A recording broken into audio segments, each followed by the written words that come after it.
Franklin has been called a genius by his mother. He's kind, good with animals, and helps old ladies across the street, even if they do not wish to go, said his scoutmaster, and his heart is in the right place, said his cardiologist. It gives me great pleasure to introduce you at Coastal Carolina University, Mr. Shargell. Thank you. Thank you very much. Can everyone hear me? Yes. Can you hear me now? Yes. As you heard, I came from a Brooklyn high school, all minority, 2/3 poverty level, first generation high school graduates if they graduate. 50 of our students dying on their way to school or on their way home in 4 years. A student shot and paralyzed within our building. Do you have the picture of my school? As a result of transforming the school, we made Fortune magazine, Business Week, and the New York Times. We were definitely a school on the way up. We had 5 videos made at our school and a PBS special included in that, and you saw that we have come to realize as a nation that we have got a very serious problem in dropouts. For those of, this is show and tell portion. This made the front cover of Time magazine. Many of you may have seen it on June 6th. A student in this country every 9 seconds. And we cannot afford to do that. But the second page, you'll see a quiz on dropout prevention. Everyone in this audience should get 100, because you're all educated. And the first question is 15 states produce almost 80% of all school dropouts. The second page is a page dealing with dropout prevention strategies. Dr. Jay Smink, the Executive Director of the National Dropout Prevention Center, based at Clemson, South Carolina, and I and the center have developed these 15 strategies. These 15 strategies have been recognized by the U.S. Department of Education as the strategies which will end the dropout. In the latest report, Georgia and New Mexico now have the second lowest high school graduation rate. Anyone care to guess what state has the lowest high school graduation rate, which is the right way of counting? Schools have gotten better in the United States. When my father dropped out of school in the 8th grade, it was a 90% dropout rate. It's now only 30%. The difference is when my father dropped out of school, he could get a job. The kids who drop out of school now can't. So schools are improving. The question is, that's educational improvement. That's what society and the workplace need. There's a gap. I call it an employability gap. Not all kids learn the same ways. Not all kids learn as quickly as other kids.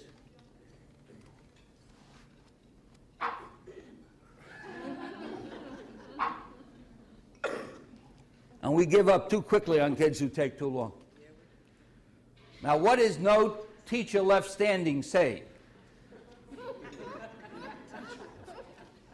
Huh? It says that kids have got to master a core subject. Huh? Isn't that what it's called? How about no child left untested?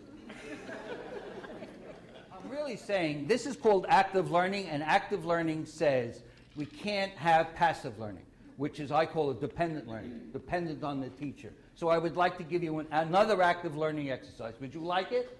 And I'll send you the rest of the stuff.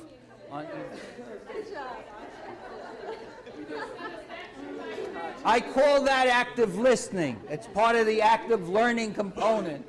If you need kids to listen to you, that's one of the ways. The other thing is I found a number of people laughing, not to point out people. We know that people learn more when they're enjoying themselves. But the purpose was not to make you laugh. The purpose was to get you active. If you're teaching after lunch and your kids aren't listening, that's the way to do it. When we wrote the 15 strategies, and writing a book, we had to divide the strategies into 4 mega strategies, so it made logical sense when you did the reading. Older, their family involvement, not parent involvement, because many of our kids aren't living with parents. They're foster children. There is no such thing as a high school dropout. Elementary school people. No child wakes up in the morning and says, I'm in high school, it's time for me to leave. We've got to build safety nets in. And I'm talking immediate safety nets. We can't wait for the end of the term, for the end of the school year. Those safety nets. I swear to you, I did not make this up as I attended workshops on mentoring and tutoring. The data is unbelievable if you look for it. I think it's you'd like that, those of you doing mentoring programs? We have to start valuing people who work with their hands. School does not go from 9 to 3. It no longer can afford to.